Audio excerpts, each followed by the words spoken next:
day mga kamandin, nagagaling ko lang ng Alabang. Namili ng mga tuyo. Yung mga bagoong at saka mantika kasi dinaan ko na doon sa pwesto namin sa labas. Ito lang ang inuwi ko kasi dito ako magbabalot.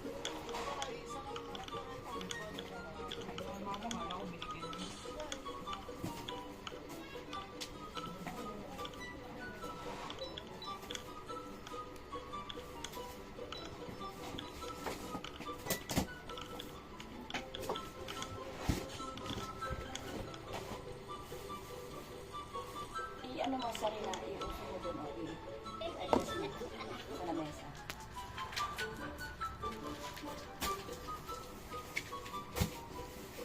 Sugo, labahita, small na sapsap,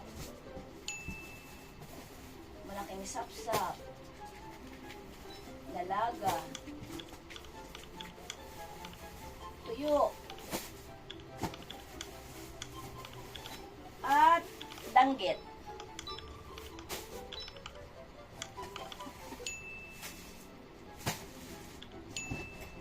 Buti nagdala ako nito karton.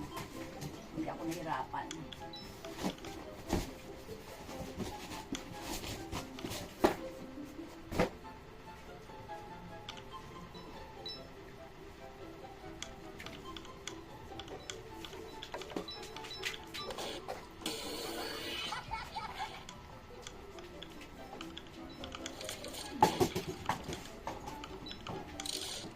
Iniwan ko muna yung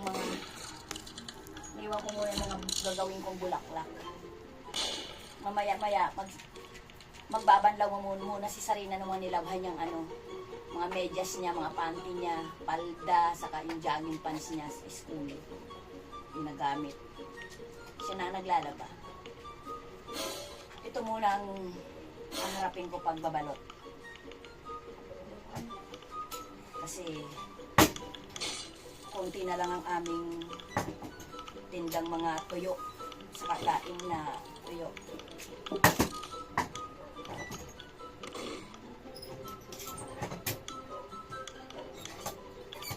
Pamili ko, balot ko. Kasi hindi kasi kakayanin ni Simon eh. Siya na yung naglalatag. Mag-isa na lang siya nagtitinda doon. Siya latag, siya yung lipit. Kasi nga niraras ko na iring pang Valentine's.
It didn't open, and she fell over 3,000 feet with the tangled parachute trailing behind her, blacking out on the way down.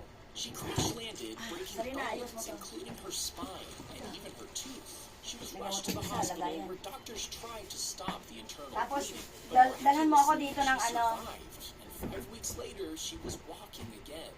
The parachute released, but for some reason it didn't open, and she fell over 3,000 feet with the tangled parachute trailing behind her, blacking out on the way down.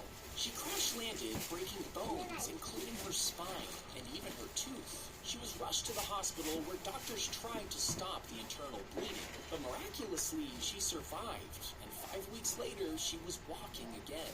The parachute released, but for some reason it didn't open.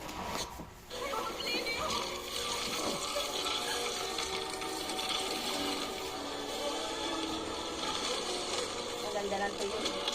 Tuyong-tuyo talaga siya. Ito yung tuyong salinas. Yung hindi siya maalat. Hindi talaga.